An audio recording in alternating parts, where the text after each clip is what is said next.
Dia adalah pembunuh berkedok pengantar makanan. Di depan bosnya, dia selalu rajin bekerja. Tapi setelah keluar dari toko, dia akan memakai topi merah.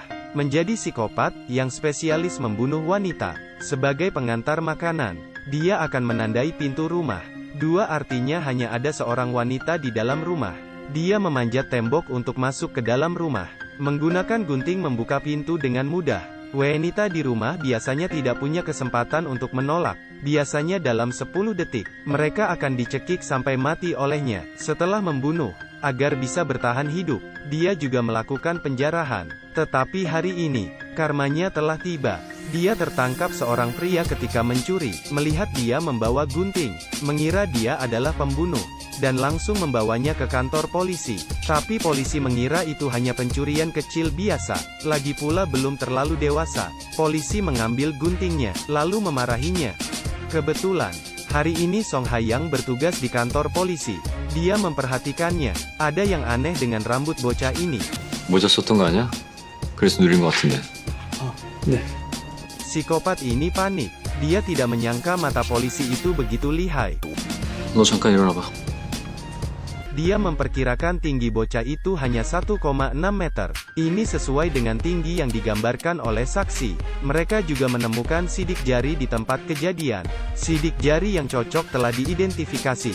Jika bocah ini adalah pembunuhnya, maka kasus akan terungkap. 얘 지문조회 결과 내일이면 나오지? 네?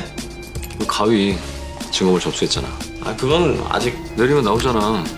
지문 감식기라고.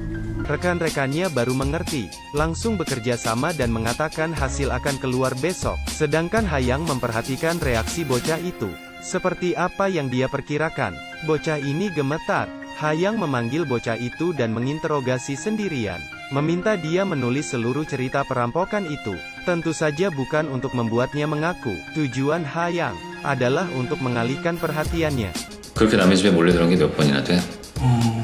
이번이 처음이죠, 당연히. 요즘 타는 애들 보니까 삼층도 거뜬하던데? 젊어서 그런가? 기운들도 좋아. 100원 타면 쉬워요.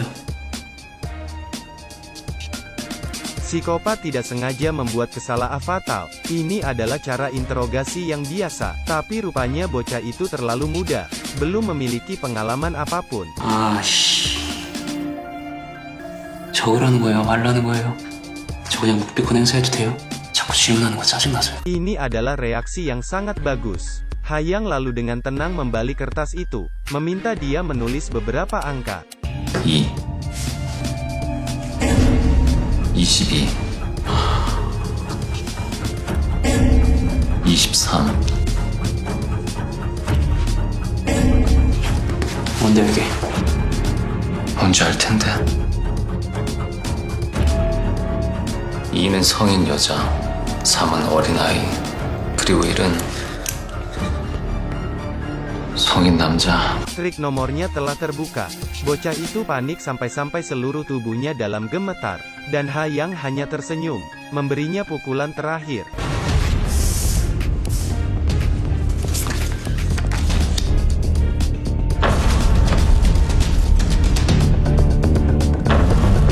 Mereka adalah korban psikopat ini. Foto wanita-wanita ini, ketika dikeluarkan di hadapannya, garis pertahanan bocah ini seketika goyah. Dia benar-benar pasrah. Ditambah sidik jari sebagai buktinya, membuat bocah ini hanya bisa mengakuinya. Hayang memborgolnya.